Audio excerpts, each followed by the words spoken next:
Ikinalulungkot ko pero hindi na siya makakita. Masyado nang malala ang damage sa mata niya. Mahal, hindi tayo susuko ha? Gagaling ka. Mahal, huwag ka na magpa-stress. Ginawa naman natin lahat, 'di ba? Mahal, magpahinga ka muna dito ha. Maluto lang ako ng pagkain. Hi, Ramon. Rosa, bakit nandito ka? Balita ko, wala nang pag-asang makakita yung asawa mo.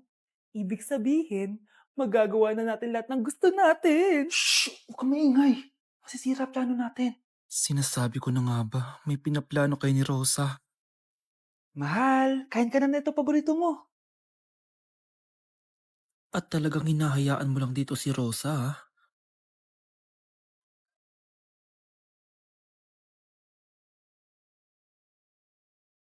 Walang ya kayo? Sa harap ko pa talaga at sa sarili kong bahay? Tay, nabalitaan ko yung nangyari kay nanay. Pagdasal na lang natin na gumaling pa rin siya, anak.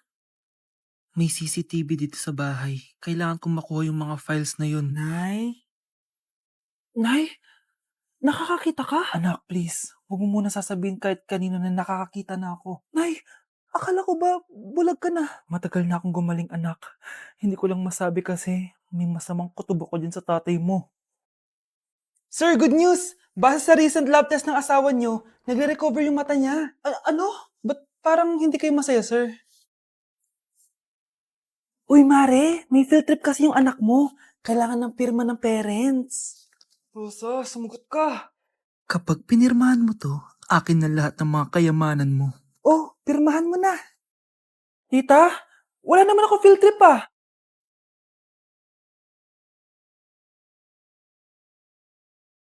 Kapag pinirmahan mo to, akin na lahat ng mga kayamanan mo. Oh, pirmahan mo na. Tita, wala naman ako field trip ah. Ah, hindi pa ba sinasabi ng teacher niyo na may field trip kayo? Anak, okay lang. Pipirmahan ko na to para makasali ka sa field trip niyo. Walang ya ka talaga, Rosa. Wala ka talagang titira sa akin, ha? Manda ka talaga sa akin. Mabilis ka talagang utuin, Susan. Salamat, Mare. Ramon, napapirma ko na siya. Atin na ang bahay, pera at mga ari-arian niya. Magaling ka talaga, Rosa. Kaso kailangan na natin kumilos na mabilis. Kasi sabi ng doktor, nagre-recover na yung mata niya. Ano? Kaya bukas na bukas din, papalayasin na natin sila. Total, nakuha na natin ang gusto natin. Nay, bakit mo pinirmahan yun, ha? Maliban natin kung ano nilalaman ng papel na yun. Huwag kang mag-alala, anak. Malapit nang matapos ang maliligayang araw ng tatay mo at ng kabit niya. Tita, bakit may dala kang maleta? Aba, syempre. Lilipat na ako dito sa bago kong bahay. Ano? Tay, ano ibig sabihin nito, ha? Nakalagay dito sa papel na pinirmahan ng nanay mo na amin na tong bahay, mga sasakyan niya, at ang mga pera niya. Napakahayop nyo! Bakit ang ingay? Ano nangyayari? Nay, kinuha na nila lahat sa atin! Ayan, magsama kayo mag-ina. Ngayong nasa amin na ang lahat, pwede na kayong lumayas. Ramon, magse-celebrate tayo, ha? Ang galing nyo din, no? Ha? Nakakakita ka? Bago kayo mag-celebrate, i-check nyo muna kung pirma ko ba talaga yung nakalagay dyan. Hindi pwede to! Tay! Attorney! Kita mo naman kung ano ginawa na tong dalawang to, di ba? At nandito na rin ang ebidensya na magpapatunay na naghaharutan sila sa loob ng bahay ko. Anong gagawin niyo sa amin, ha? Mahal, huwag mo naman gawin sa amin to, please, oh. Magbabago ako, please. Oh, eh! Sorry kung natatapakan kayo pagka-love team nyo, ha? Arestuhin nyo na yung mga yan. Mag-celebrate kayo sa kulungan. Kayong dalawa, sumama na kayo sa akin sa presinto.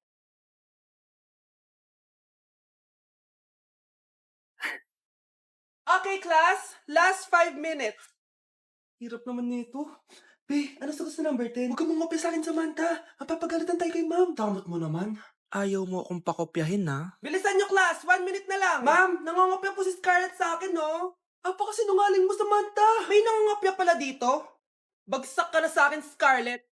Apakasama talaga ng ugali mo, Samantha. Nay! Oh, anak! Anyari sa'yo? Binagsak ako ng teacher ko. Naniwala kasi siya kay Samantha na nangopya daw ako. Totoo ba yun, Scarlett? Hindi, Nay! Siya talaga yung nangopya sa akin! Walang iya yan, ah! Humanda siya sa akin! Tara, anak!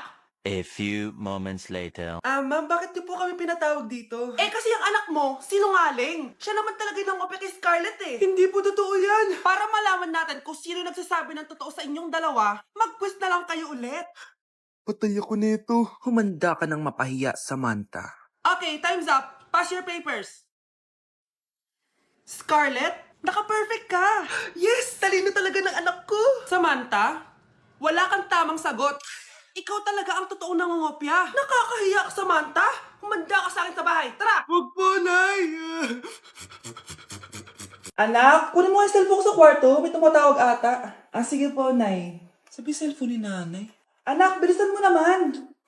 Ay, salamat naman. Nakatae din. Scarlett, ba't nandyan ka?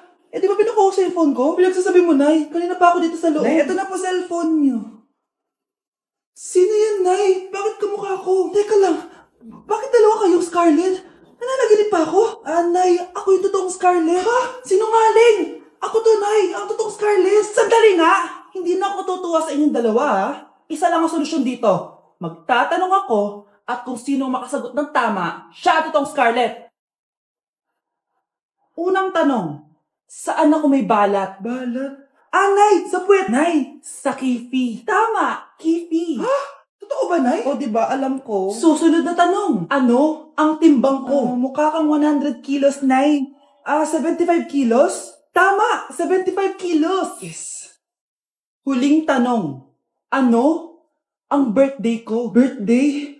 Mahina pa naman ako sa ganyan. April 14, 1977? April 15, 1977. Tama!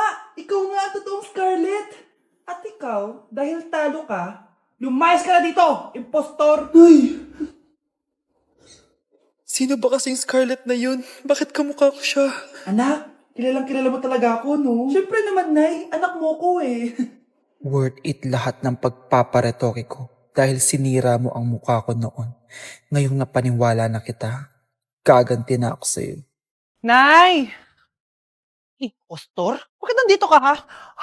Walang iya ka? Bakit mo ako ginagaya, ha? Baka nakakalimutan mo. Nanay mo ang sumira ng mukha ko. Ha? Wow! Hoy, Sophia! Tandaan mo! Katulong ka dito, di ba? Huwag kang paupa-upo lang dyan. Ma'am, kakatapos ko lang po maglinis. Nagpapahinga lang po ako. Talaga sumasagot ka pa sa amo mo, ha? Nay! Ang dumi pa dito, oh! Hindi niya ginagawa ng maayos yung trabaho niya. Walang iya ka? Madumi pa pala dito? At nakuha mo pang magpahinga dyan? Paano nangyari yun? Ma'am, nilinis ko na po yan. Maniwala po kayo. Oh, eto. Yung mukha ko! Ang sakit! Ayan, pati mukha mo, dudumi na. Umalis ka na dito!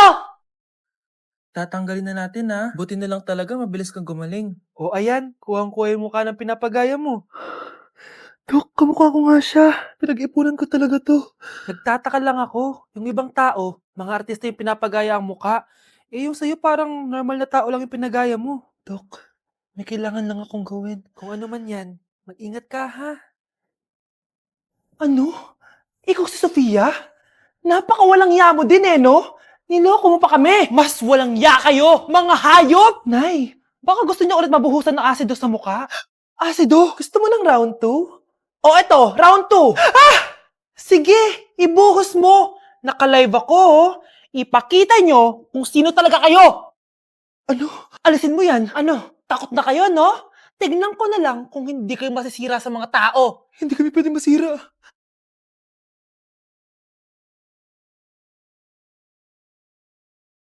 Wow!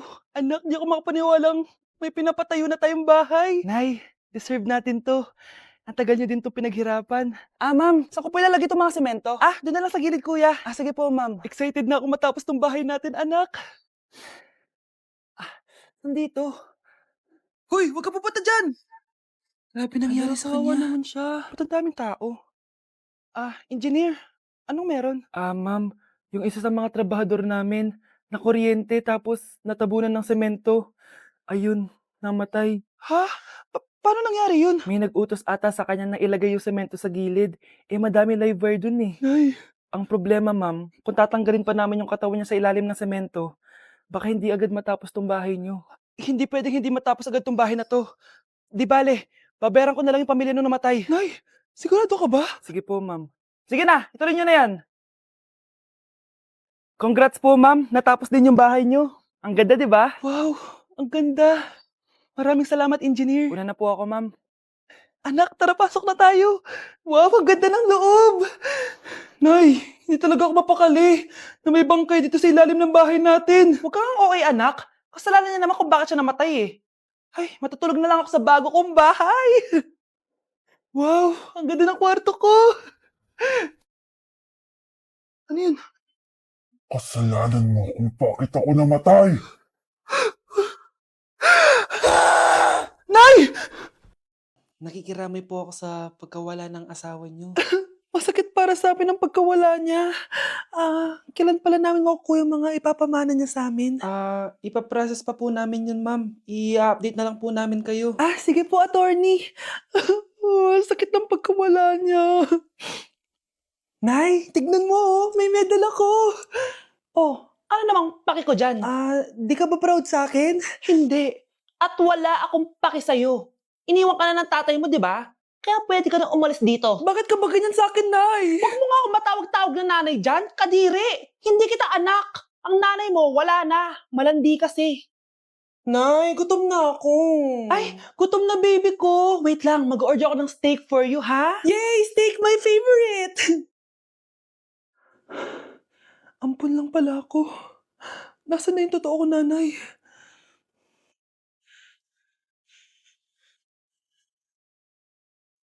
Tulog sila.